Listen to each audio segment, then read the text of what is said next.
All right, what do we got here? An update to the Stop Killing Games initiative. I guess the industry is trying to fight back, filing false claims. You know if if companies are starting to do stuff like this, they're scared. They are scared that something is going to happen. Like, why don't we take a look at the Stop Killing Games initiative? I wonder how many signatures it's at. Quick reminder: I did sign for this myself because I am a European citizen. Did sign myself. Woo! Look at that. 1.4 million signatures, and it's still going up slowly but surely. We love that. Fantastic, very good. I'm very glad to see that this is being potentially very, very successful. Because with the example that I provided before, like similar stuff happened with like Apple when the EU forced them to have to use USB-C cables instead of the proprietary bullshit that they had before. And the only reason why dumbasses like fucking Apple do shit like that is because they are the only ones that sell those particular cables, the Thunderbolt cable or whatever stupid bullshit they called it before.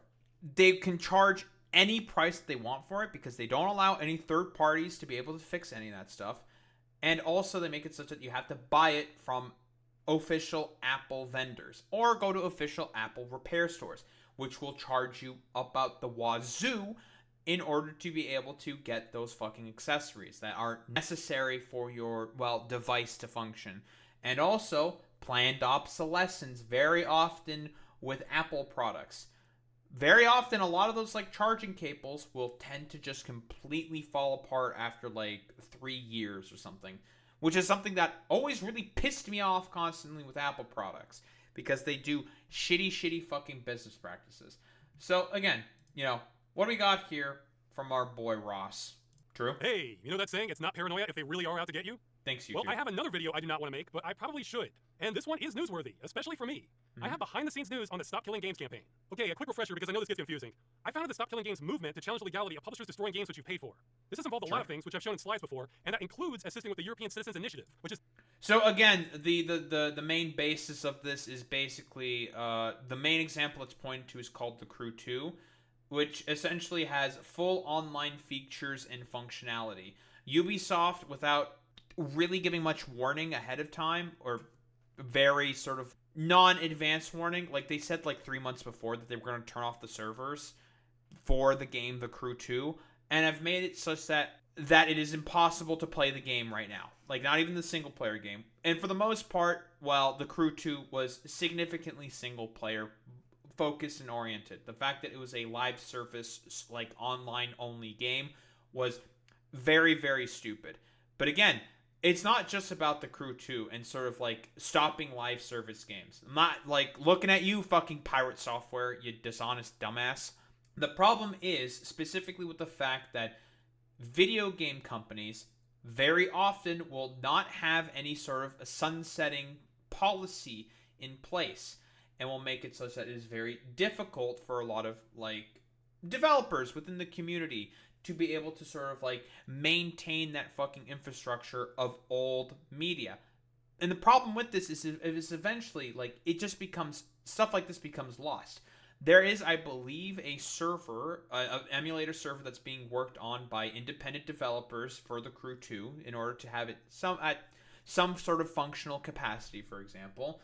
And Ross, broadly speaking, has talked about saying like, yeah, like if you just give the test environment code game or code dev development sort of code to people, they can just like maintain it. And the arguments that the industry and like sort of like lobbying heads have had is just like really bad. It's like, well, what if like something bad happens on those private servers? And it's just like, then it's up to the runners of those private servers to deal with those fucking issues, for example. Like, if you were to hypothetically get sued in that particular instance, like you can just be like, we don't have like anything to do with this stuff anymore.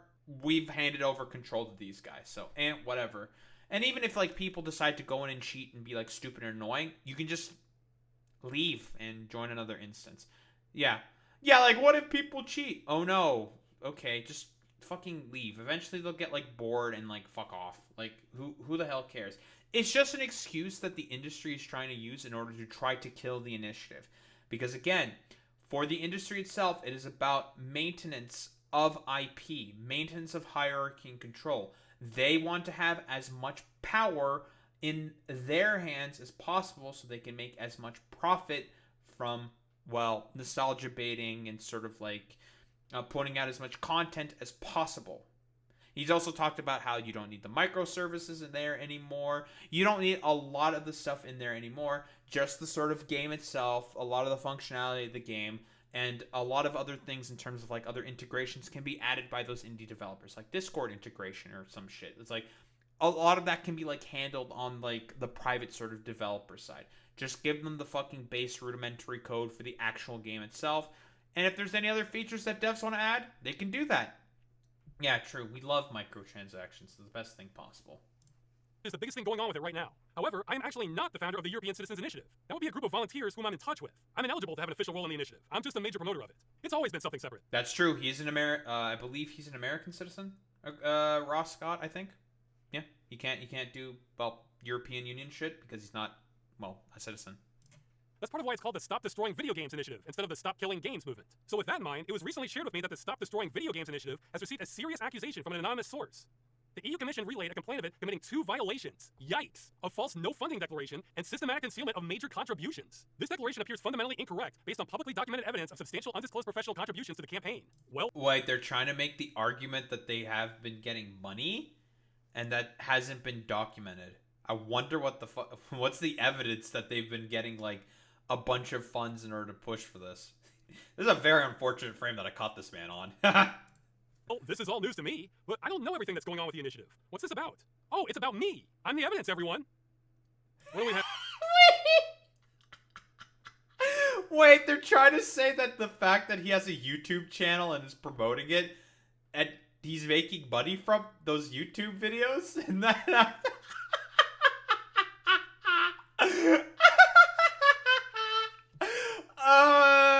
That's so fucking funny, dude. God, they have nothing on this, dude. They really have nothing on this. That's so fucking funny, dude. Well, what? Public statements. There have been many weeks in the campaign where I've been working 12 to 14 hours a day to keep things moving to get signatures. Wait, they're trying to say that there is contribution for that? Wait, contribution typically means funding, like monetary. Like, do they think that Ross is trying to bribe people to sign the initiative? That's so good. Scott's own admission. I've been running a rickshaw carrying people to the destination. There's no fucking way that's the argument. Have here.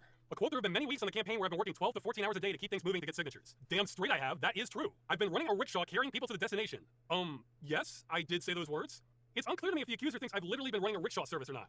And you know what? I'm not going to tell them. They can guess that for themselves. They're doing a lot of guessing in this. You'll see. Media interviews identifying me as handling the standard day-to-day work of running the Stop Killing Games initiative and described as the primary strategic decision-maker and public spokesperson throughout the campaign. Okay, this is reaching.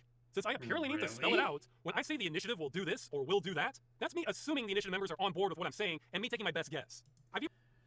That's such... Yeah, that is a fucking reach. There's no fucking way. So he's taking... Because, again, the people who raised the initiative were people who were independent that he's obviously been in contact with before, right? Because, again, he wanted this to sort of be a global, worldwide thing, but he can't... Like, he's an American citizen. He can't do anything about this in Europe. So people were just like, yeah, we agree with this initiative. Why don't we start filing within Europe? A bunch of Europeans probably did that. And they've probably been in contact with one another saying, like, yeah, this is, like, what we have to do in order to get this. And he's like, okay, like, I did this stuff on my side. It didn't really go anywhere. So, you know, we'll just kind of, like, go with what you guys are saying. And it's, like, that's, like, the sort of, like, they communicated with one another. They didn't, like, really coordinate much of any. Like, that's the argument. Silly. Even said before on video, the initiative members are not a hive mind. They can disagree with each other, including me. They certainly listen to my input, but the decision on literally everything about the initiative is theirs. If I don't like something but they do, then I just have to deal with it. I have no actual authority. Nobody in the initiative takes orders from me. But get ready, because here's the clown accounting. 15 to 20 minutes of 12 to 14 hour days. Like, they think he's like the fucking mafia mob boss or some shit. It's very weird. Like, it's like, Ross over here is the puppeteer who's trying to destroy the games industry. Yeah, I can't believe that Russ is trying to Ross here is trying to puppeteer everyone to try to destroy us. Yeah, someone stop him. We must do everything possible. Send in all of the fucking bullshit legal claims. It's so fucking stupid. They're getting desperate, man. They're desperate. That's interesting that they call this a conservative estimate, because they're making these numbers up. They may as well be reading tea leaves. It's true I think I've spent that many hours a day working on this campaign. For some weeks. But 15 to 20? That would have killed me. Some weeks were this high, others it was anywhere from 0 to 4 hours a day. I don't know. You know why I don't know? Because I never tracked my hours. Why would I? Nobody was hiring me for this. It's all volunteer time. The only reason I said 12 to 14 is because there were plenty of days where I would wait. That's another... that he tracks his fucking time. It's just like, okay. They're trying to do everything possible to make it sound as bad as possible. They're just like clip chimping him, basically, right? That's what's going on. They're clip chimping him, and they're not doing a very good job at it. Wake up, work the whole time, then go to bed, minus eating, exercise, and essential chores. And those days make me batty. I hate working that much. But I am impressed that they think they know my hours better than I do. Oh, but here's the good part. Professional rate, 50 to 75 euros an hour. Yeah, maybe that would mean something if I was a professional who had a rate for anything. Wait, what? That he's getting paid? Huh?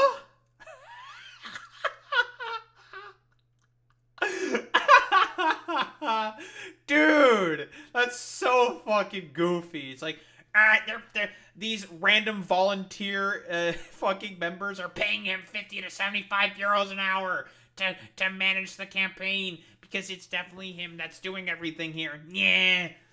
and having like complete control over this campaign. Yeah. Based off of like stuff that we're trying to clip chimp. Yeah. And it's just like, yeah, man, totally. This is so fucking goofy, bro. Minimum estimated value, 63 to 147,000 euros. Oh, yeah. Okay, this one annoys me a bit because their low end, 63,000 euros, is more money I've made in any year in my entire life. Though, hey, I'm sure all kinds of people are worth more if they make up numbers about how much they should be getting paid from imaginary sources. True. My volunteer work is worth that much, so by not reporting it is violating Article 17, yada yada. Their supporting evidence is media treating me as though I'm the leader, and me saying I've worked a lot on this. Well, it's true, I have worked a lot on this. They're trying to go with, like, media sources that are misconstruing it, saying that he's the fucking leader. And I'm looking at you, Pirate Software, you fucking moron. Who's done that before? That's so fucking good, dude. And, like, I don't know, like, whatever, like, other games journalist dipshits are saying, like, yeah, like, he's the main guy, like, leading the initiative, when it's just like, no, he's just volunteering to fucking help it. The main people who are spearheading it, because they're the only ones who can do the actual fucking initiative, are the European people. Like, because he's an American fucking citizen. Jesus fucking Christ. But I must have said publicly that I'm ineligible to join the initiative at least 50 times. And this may surprise the accuser, but sometimes game journalists get details wrong when reporting on something. 12 to 14-hour day commitment during many weeks far exceeds any reasonable volunteer threshold. Yes, true, they're right about that. That isn't reasonable at all. I've hated this crap, and I can't wait to work less on the campaign. It's only my perception that this is my one chance to fix the problem of destroying games that's pushed me this hard. But I have my limits, guys. Professional time investment constitutes quantifiable in-kind contribution under transparency regulations. I guess good thing I'm not a professional then. Well, this is a very serious accusation, and it sounds like I should have logged my hours and made up hourly rates like my accuser did, huh? But wait, here's a thought. Why don't we check what the European Union's rules actually are? Who is considered a sponsor? Sponsors are people or organizations providing financial support over 500 euros. Okay, well, I've spent 0 euros on the initiative. Just a crap load of...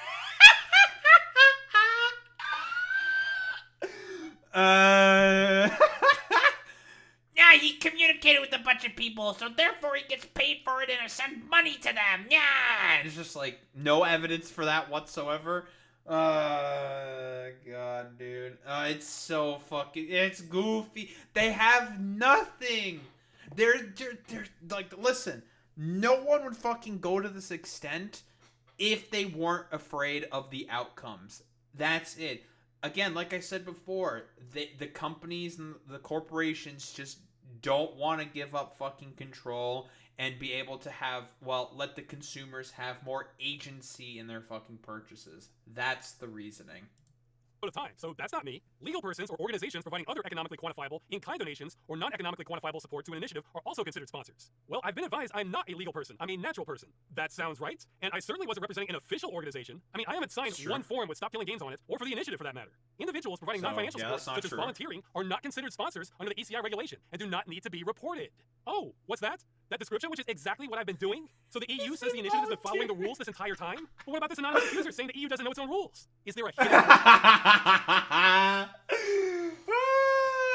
That's so fucking good. I don't know. I guess the accuser can't read read the EU's own regulations, and it's just a fucking dumbass. Whoopsie. Wise here? Like you're not a sponsor unless you work really hard? So let's get this straight. An anonymous complaint saying the initiative is violating EU law. I'm apparently in charge of the initiative despite being ineligible to even join it, hence why my name is not on here. The accuser is making up how many hours I've worked on this, and are making up imaginary money amounts I've supposedly donated in kind, and their claims directly contradict the EU's own laws on this. And hey, plot twist. Like, yeah, because, like, think about it. Why would the fucking people who made the initiative pay him a rate for him to donate that same money that he earned from that rate to the initiative? That doesn't make any fucking sense. Like, why would you do that? That's it's stupid. It's just dumb. There's something I didn't tell you. The official organizers literally asked EU representatives if it was okay for me to assist them in the capacity I have been back in spring of 2024, just to make sure everything was above board in case there was a problem or we needed to report anything. They said what I've been doing is fine. We've been doing this by the book, guys. Oh my fucking god, dude. Holy shit. Yeah, because that's gonna, like, show up to those fucking exact same EU representatives and be like, this is fucking stupid. Get the fuck out of here with this bullshit. God, that's fucking hilarious. Because, again, that's, like, another thing I didn't mention. He's literally been doing everything on this campaign by the book for the EU. Everything fucking possible. And the representatives themselves, MPs, are saying, like, oh yeah, he's fine. Like, no problems here whatsoever. Oh my fucking god. God, it's so goofy. They're, like, literally, this dude is, like, trying to fucking throw everything at the wall to try to get this to stop, and ain't working. So where did this complaint come from? Well, we'll never know. It's anonymous. But let me ask you, does anyone think this is just some concerned citizen acting independently here? No, pretend all these accusations were true. Shot. Would that end the initiative? Maybe. I don't know.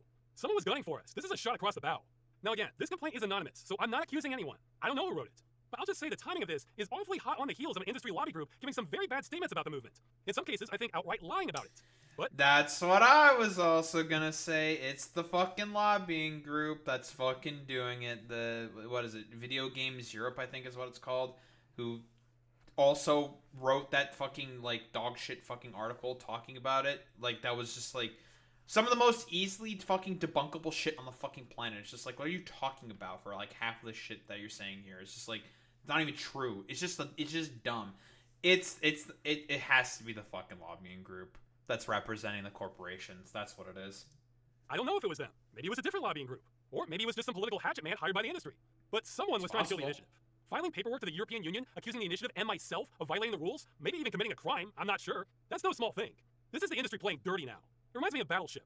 They took a shot, hoping my battleship was here, when it was actually here. So they missed, but I sure felt the splash. So why am I telling you all this? Well, this has me a little worried. I mean, this complaint doesn't scare me. We followed the rules and they made up the charges. I mean, hell, if they hadn't put appears fundamentally incorrect, this might have been borderline libel against me. But the fact that first we have the industry lobbying against us, then we're getting this attempted shot at us behind closed doors, makes me concerned about what's coming next. I mean, I haven't done anything shady that I'm aware of, but maybe that doesn't matter. Honestly, no, this is a positive development, I'll be quite honest here, because it shows that they're scared, that there's a potential for this to succeed, right? Again, the point for, like, corporations and, like, lobbying groups or, like, whatever, whoever the fuck did this shit, okay? Like, the reason why they're putting complaints like this or the false claims like this forward is to try to muddy the waters, to not have it pass, to try to do anything possible to make it fail. They are desperate. That is why. Like, I don't know if, like, Video Game Europe or whatever politician decided to do this. It is out of desperation that the video games industry is trying to file stuff like this, simply due to the fact that, well, you know, this has a very, very potential high chance to succeed. And if the European Union passes some legislation about this, that can have a trickle-down effect. Like the example I brought up earlier with the USB-C cables on the iPhones, as a result of what the EU did, forcing Apple to have to adopt a USB-C cable across the entirety of the EU, otherwise they will not be able to participate within European markets. Now Apple has USB-C cables for all of their devices across all markets. This has a knock-on effect. And it is it can potentially happen for this exact same knock-on effect. That's why this initiative is potentially could be potentially as incredibly effective. It could just not be the EU. This could also be adopted in North America. South America, like anywhere, everywhere that video games get sold. It doesn't matter, right? Like the knock-on effect, because again, corporations, they want to participate in as many markets as possible to make as much money as possible, right? The profit motive above all else. Like, that's not hyperbole, right? This has a very good chance to have global effects, and it would be for, well, the positive. Matter. If they can't find a real angle on us, maybe they'll make more things up. Maybe serious things. At the rate we're going, I'm expecting the next news to be a Photoshop of me in a parking garage doing a handoff with a briefcase full of money. Now, what I've been told is if the industry can't kill the initiative, the next step is to throw so much dirt on us, members of parliament start getting scared to support it. So just because this is only the second shot at us, that doesn't mean there aren't 20 more shots coming behind it. And I'm again reminded of how stupid this whole thing is when you consider what... Just fling shit flings as much shit on the wall as possible. Just be like, make it as politically untenable as possible. Just keep throwing stuff until, I don't know, something might stick, right?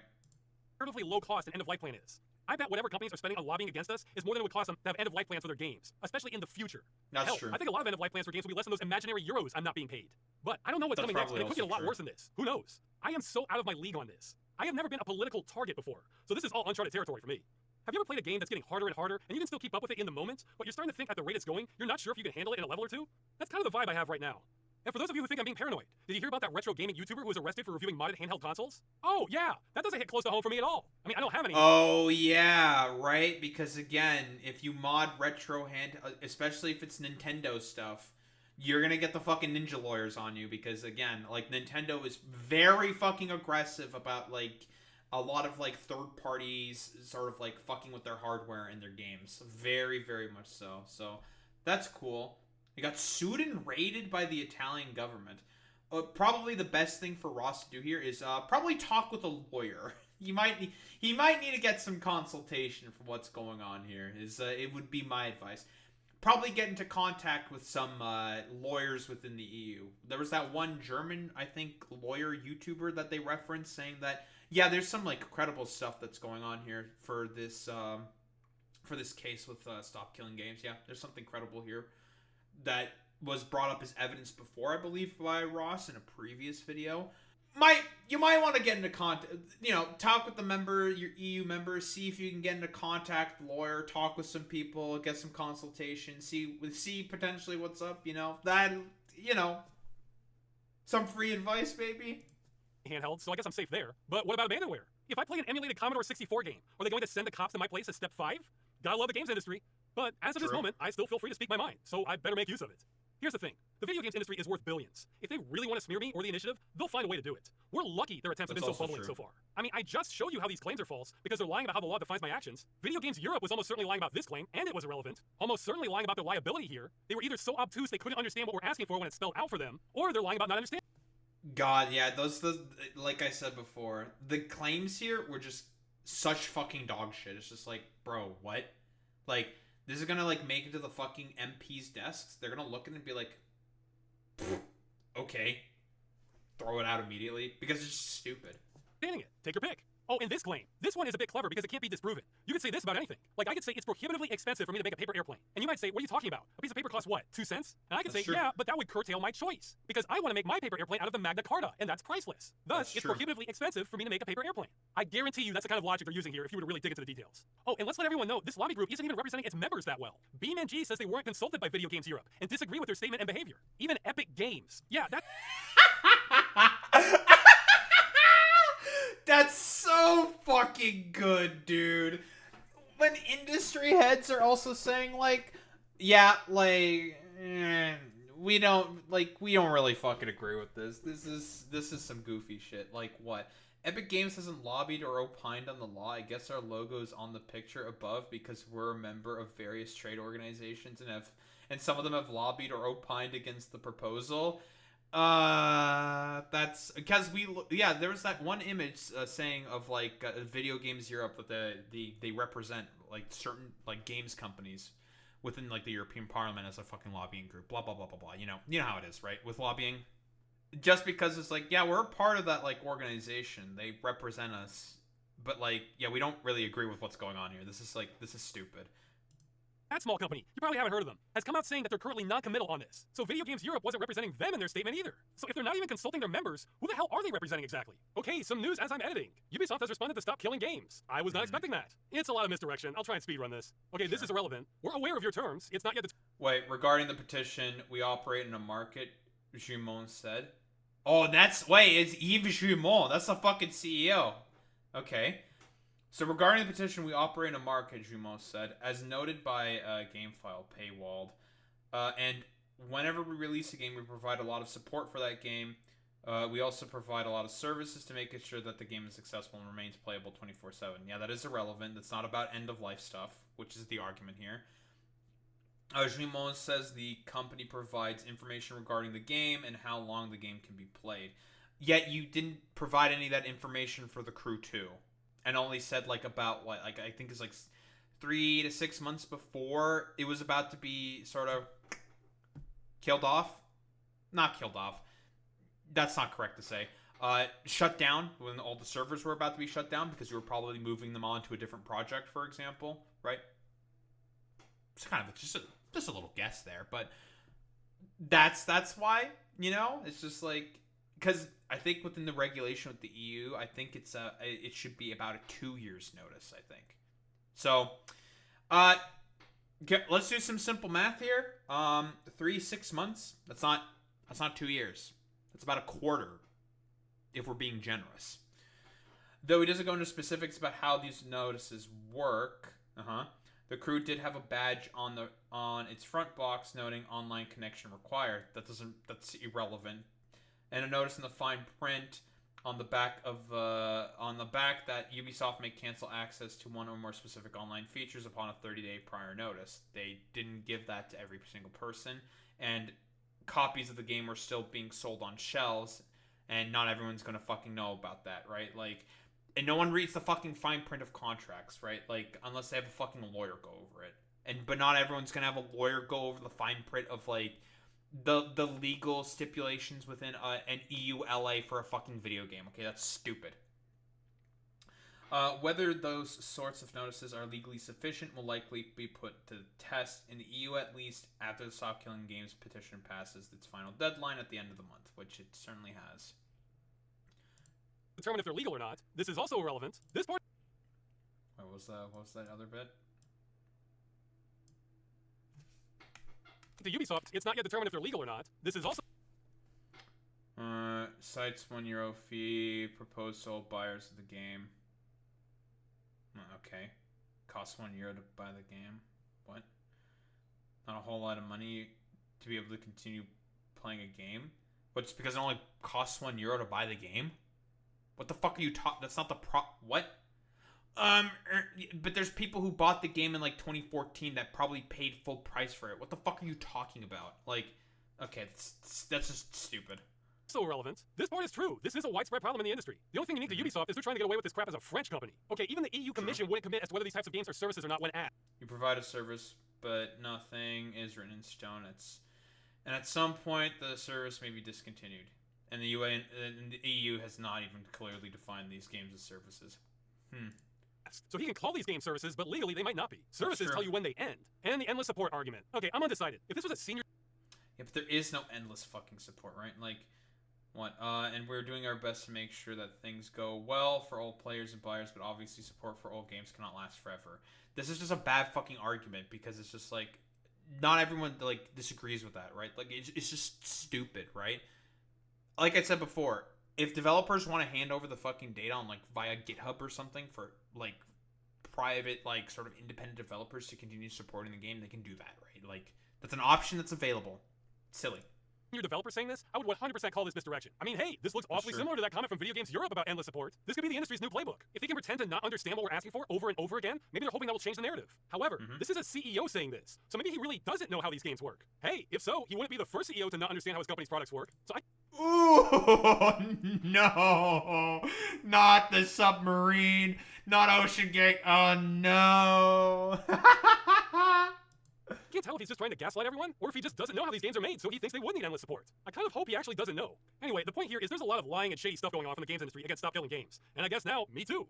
So if these attempts to shoot down the initiative keep happening, maybe assume the industry, which has been shown to be lying repeatedly, is lying again. And the whole point of their accusations is to make you forget the real issue, which is... Oh, they're 1,000% lying about it. Again, they don't want... Like, this is something that gives a modicum of freedom and control back to the consumers, right? Like, quite literally. And they don't want any of that stuff. Again, main overall point of why the games industry is as scared about this. It is about maintenance of control and hierarchy. They're the ones on top that make the products and can do anything that they want, charge any amount, treat you in any way that they want, because they're just like, you're just gonna buy the fucking thing constantly. So, you know, fuck it, whatever. Who cares about having end of life policies? We don't have to tell you any of that stuff. We're gonna end the game, repackage it, resell it eventually after, like, I don't know, 10, 15 years or some shit, and try to make more money from it. This is very, very common behavior here by the fucking goddamn games industry. They do this all the time. Consumers are getting robbed by the industry. There are nuances to it, but the basic message is when you buy a copy of a game, you should get to keep it, and publishers shouldn't be able to destroy what you already paid for. Exactly. This concept is so basic, it's still a joke we even have to fight for this. So don't let the industry throw you off the scent, especially in the future. If something doesn't pass the smell test, push back. I say this because things could heat up so much that maybe in the future I'm not at liberty to give commentary or defend myself like this. I managed to get in touch with a few political insiders that know more about how these attacks work than I do. I intend to follow their advice. Right now, my plans haven't changed at all. But if I just go really quiet on some topics in the future, then I'm telling you why right now. It will be because the attacks are getting so serious that me saying anything might be a liability somehow. I mean, remember. Yeah, again, because then there could be like some... If he says something, there could be some fucking follow-up lawsuit. Because again, the games industry, they want to stop this at any cost at this point, right? They're desperate because they know that this has a chance at succeeding. That's why they're trying to throw as much shit as possible on the wall for something to potentially stick or have this be sort of politically unfeasible. That's the point. This was behind the scenes. The industry didn't make this one public. So who knows what the next thing they're planning is. Now, hopefully, I'm overreacting and the industry won't keep escalating this. This was just them taking a couple pot shots at us, but I'm trying to prepare for a lot of scenarios. I mean, I knew there was a chance of something like this happening back when I launched the campaign last year. That's one of the many reasons I never wanted to do this. At least this is just me trying to get the most bare minimum common sense regulation in the games industry, and not trying to be a whistleblower on the defense industry. That would be bad. Okay, to end this on a lighter note, despite all this mess, we've been getting more and more support from European members of parliament. Here are some I've been informed of, though some of these I'm pretty late finding out. Yo, Nicolae Stefanuta, let's go! I think he's the current vice president of fucking Romania. Let's go. Yeah, I saw him support this, I think, on Twitter. It's like, yeah, based. It's. By the way, this is why the games industry is scared. By the way, it's gaining traction. It's gaining traction within Parliament. The fact that MPs are coming out publicly saying like, yeah, this is a good initiative. I agree with that. There could be some potential sussy stuff that the games industry is going on here. This is why they are scared, because there's some regulation coming in from the EU which can have a knock-on effect throughout the rest of the fucking industry. That's why. Marketa Gregorova's was from last year, actually, and had cool promotional art and everything. That's what, 4-bit color? But the big one is Nicolae Stefanuta, a vice president of European Parliament, throwing his weight behind the initiative and saying he signed it himself. Okay, I'm the wrong person to judge social media effectiveness, but 85,000 likes on Twitter would sound like a good day to me if I was a politician. This is what I mean about easy wins for politicians, guys. Keeping it real, most people don't care about video games either way, so this is pretty safe politically. That's a Romania but for W, people who do, Stop Killing Games is advocating for a very popular position that's in line with existing consumer protection laws, and is narrowly focused. So this isn't going to cripple the industry either. The industry is fighting this because they'll fight anything that requires them to do something. Stop Killing Games is about as safe and popular as it gets in politics. As a bonus, it's appealing to people who might not normally be involved in politics. That's an elusive demographic. And now's a good time to mention again that contacting members of European Parliament on the Internal Market and Consumer Protection Committee is probably the best thing we can do to push back. Though I've received conflicting information on which parties to contact and what subject lines to use. If you want to help, just try your best with contacting a representative of your country, preferably someone who cares about consumer rights. Okay, that's it. I have no idea what's coming down the pipeline now, but all this resistance means we are throwing around some real power to fix things. So let's keep at it. Nice. Fantastic. Good to see that it's, gaining traction, That's great. Excellent. Because, again, I've talked about this before. It's the same thing with the USB-C cables with iPhones, right? The EU forced that regulation on Apple. If they want to be able to participate in the EU market, you're going to do this, whether you fucking like it or not. No more of this stupid bullshit proprietary nonsense crap. And it was a huge win for consumer rights, especially with Apple products. Because, again, the reason why they do it is to force you to have to go to their proprietary repair stores and stores to have to pay about the wazoo for whatever accessories to get repairs and stuff like that. Right to repair is a very, very important thing. Huge consumer W when the EU put that regulation specifically on Apple. Huge W. Because again, Apple, I don't know if you know, pretty rich company. Net worth of $3.2 trillion. That is more than most countries in the world. Yeah, it's a lot of money. Lots of money that comes in from Apple.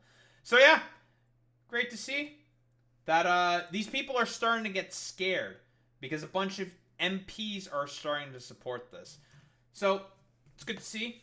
This is a very positive development.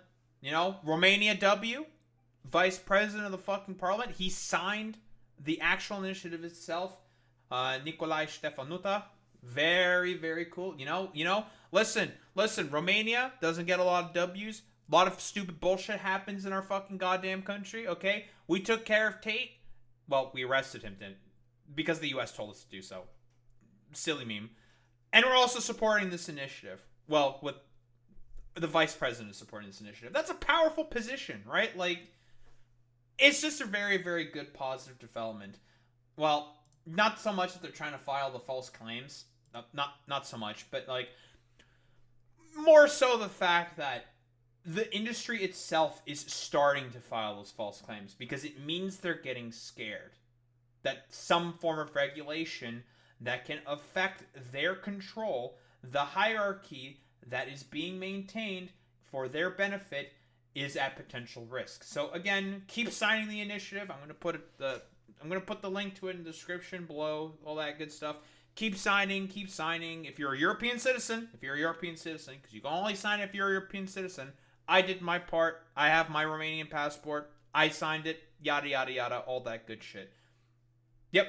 Don't think there's really much else to say besides the games industry sucks, and they're just doing this because, well, that's capitalism, baby.